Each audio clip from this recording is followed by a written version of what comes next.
Hi, in this slide we're moving down the pyramid. Now we're talking about strategy maps. So if our strategy is to pick a niche and dominate it, and the first thing we have to do is go out and fine-tune our service value equation, our service value metrics. Now all we have to do is say to all our employees, okay, here are the metrics, let's achieve it. Well, the problem there is, we got to have the right aptitude and attitude of people to work together to recreate a higher level, more consistent level of service, and that of course will give us profit. So there's a concept called the service value chain, which you can see in these YouTube clips, which sort of delineates how we might specifically go about achieving basic service brilliance. So it's not, we need a map for how to do that. Within the Waypoint service that provides net profit analytics, there are a number of scripts that we identified, and for that there are tracking tools.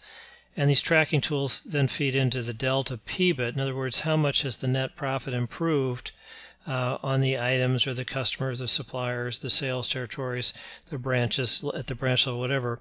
So part of saying, hey, Wally, here's what we got to do, and let's figure out how to do this together and so forth, is to say, and here's what's in it for you. So here are the specific numbers, but now we have to connect it. We have to give you a line of sight so you can sort of say, oh, okay, so there's a hope for a payoff down the road. In the nicheonomics clips from 96 to 154, how we analyze and tune and so forth, there are very specifics for how to make that happen.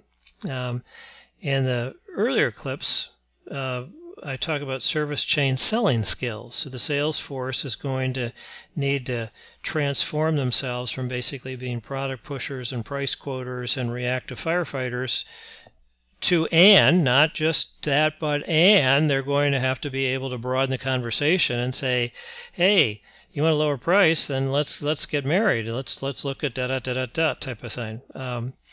So that lots of clips to help provide the sort of the how-to maps to get from point A to point B. Now the next thing on the pyramid was the balanced scorecard, and you can go Google image that, you can Wikipedia it. There's a lot of stuff on this concept of looking at numbers and service metrics, and are we a learning organization, are we an innovation organization? It's all geared towards, are you a Global 2000 corporation? Do you want to spend $3 million engagement thing for the balanced scorecard people to come out and create one for you? I've come up with a variation which works for distribution, which I call hexagon, where it's my 6 boundary systems, and that is the entire playlist number 5 and all the video clips therein. But basically the idea is, for every Wally we have in the payroll, how do we give Wally as much leeway and freedom and creative license, and how do we get them excited about what they're doing and how they're doing it, and how they work with their service process team that snakes through their department. They're in a silo doing one thing. Now they realize, oh, I'm also on a service process team. There's a service process manager, and we're all working together to come up with these great numbers for these best customers and so forth.